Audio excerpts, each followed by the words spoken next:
और बाप चाहे कितना भी गरीब हो, खूब धन बेटी को देगा, बेटियां खूब धन ले लें, खूब अच्छे से रहें, क्योंकि पिता बेटी की आंखों में आंसू शादी से पहले भले ही देख ले, लेकिन शादी के बाद कभी नहीं देख पाता। बिटिया सज धज करके जयमाला डालने के लिए पहुंच जाए। मैंने कई बाप ऐसे देखे हैं जो आशीर्वाद देने जब जाते हैं तो खुद के कपड़े बदलना भूल जाते हैं। एक पिता अपनी बेटी को दहेज में सब कुछ देता। एक समझदार लड़का जब विदा करा के आया तो लोगों ने पूछा कि दहेज में क्या मिला, तो बाप की तरफ इशारा करके कहता है कि एक बाप ने अपने कलेजे का टुकड़ा दे दिया, एक माँ ने अपना खिलौना दे दिया, एक बहन ने अपनी हमझोली दे दी, एक भाई ने अपनी बहन दे दी, सहेलियों ने अपनी गुड़िया दे दी, और हमें दहेज में क्या चाहिए।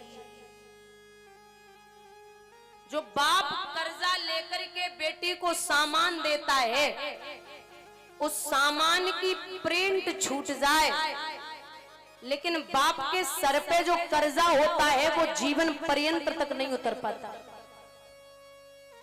अगर बिटिया वाले से लड़के वाले ये कह दें कि अपना घर गिरवी रख के मुझे दे दो जो भी तुमसे नहीं बन रहा, तो बाप में इतनी सामर्थ होती है कि पिता अपने घर को गिरवी रखने की सामर्थ रखता है। विदा कर रहे राजा हिमांचल बेटी को, जा रही है, लिखते विद्वान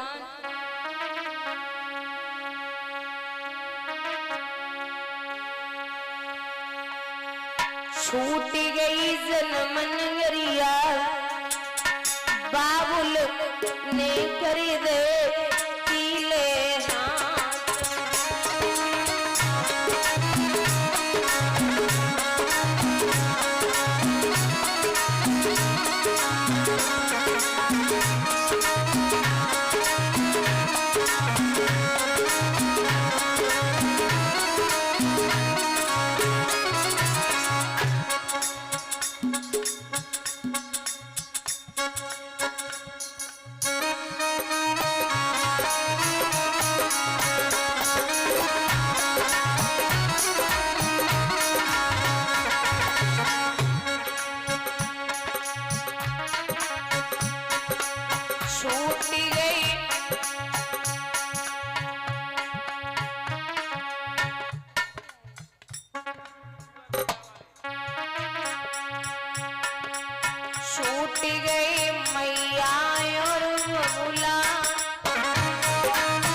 विदा कर रहे।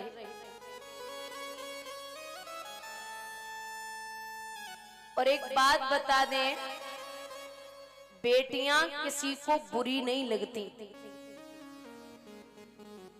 आदमी को ये लगता है कि अब 40-50 लाख रुपए की व्यवस्था, और 40-50 की नहीं तो 20-30 लाख तो मान ही लो।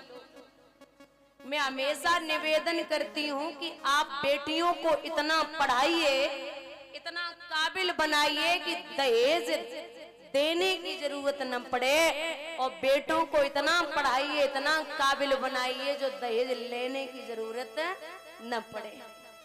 क्योंकि आज के टाइम पे पढ़ाए जाते हैं बेटे, पढ़ जाती हैं बेटियां, लाड़ लड़ाए जाते हैं बेटे, लाड़ लड़ जाती हैं बेटियां, खिलाए जाते हैं बेटे, खिल जाती हैं बेटियां, और उड़ाए जाते हैं बेटे, कल्पना चावला जैसी उड़ जाती हैं बेटियां। आपके घर में अगर पहली संतान बेटा हो जाए बुजुर्गों, आप ये सोच लेना कि मैं बहुत भाग्यशाली हूँ, और अगर पहली संतान बिटिया हो जाए तो आप ये समझ लेना कि आप बहुत सौभाग्यशाली हैं।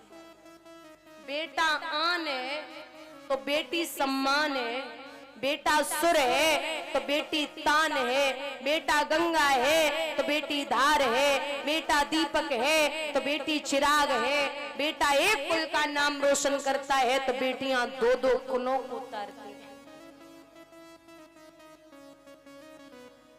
एक पिता के, बहुत ध्यान से सुनना निवेदन करूंगी, एक पिता के 3 बेटियां, वो बड़ी बेटी की शादी कर रहा था तो दामाद बारोठी पर रूठ गया, बोले अगर हमें गाड़ी नहीं दी तो मैं बारात वापस ले जाऊंगा। तो बाप ने कहा ये तो बात पहले तय करनी थी, आपने तो कोई तय नहीं की। बोले नहीं, गाड़ी तो चाहिए, अगर आप आज गाड़ी नहीं देंगे तो बारात वापस चली जाएगी। पिता ने पगड़ी उतारी और दामाद के चरणों पे रख दी, बोले अब की बार निभा लो। आप सोच लो मेरे 3 बेटियां हैं, अगर बड़ी बेटी को दे दूंगा ना तो 2 और हैं, उनको भी देनी पड़ेगी। लेकिन दामाद नहीं माना। बाप ने यहाँ वहां से पैसे इकट्ठे किए, दामाद को गाड़ी दी, साफ विदा करा के सुबह आए तो उनके यहाँ की रस्म थी कि जब बहू आती है तो उसे मंदिर ले जाते थे।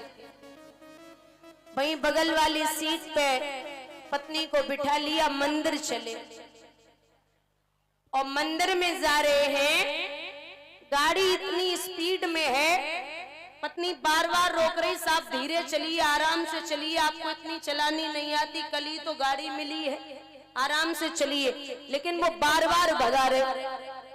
अब परीक्षित खुद के बाप को पैसा लगो होवे तब तो वे धीरे चले, खुद के बाप को तो लगो ना।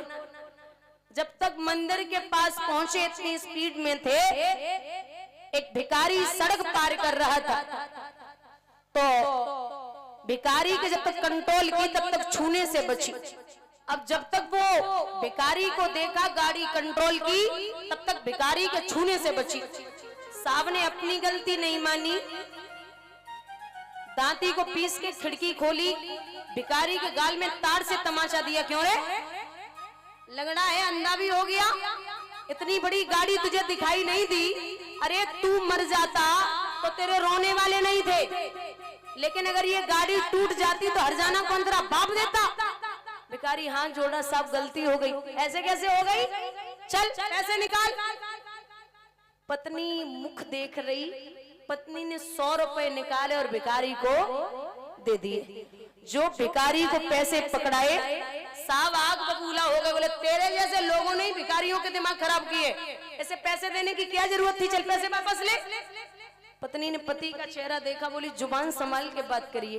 क्यों, इसके तो पैर नहीं है और घर पे खाने को दाने नहीं है, तब ये रोड पे खड़े होके भीख मांग रहा है, और तुम्हारे तो पैरों सही सलामत है, घर से ठीक ठाक हो, तुम हमारे बाप से मंडप के नीचे बैठ के भीख में गाड़ी मांग रहे थे, तुम्हें शर्म नहीं आई? ये तो रोड का भिखारी है, तब ये भीख मांग रहा है, और तुम हमारे बाप से मंडप के नीचे बैठ के गाड़ी भीख में मांग रहे थे, तब तुम्हें शर्म नहीं आई? चाहे वो मंडप के नीचे बैठने वाला भिखारी हो, चाहे वो रोड पे खड़े होने वाला भिखारी हो, चाहे वो मंदिर के अंदर खड़ा होने वाला भिखारी हो, चाहे वो मंदिर के बाहर खड़ा होने वाला भिखारी हो, भिखारी सभी क्वालिटी अलग अलग है। बोलिए गोविंद भगवान की। एक विद्वान ने लिखा है,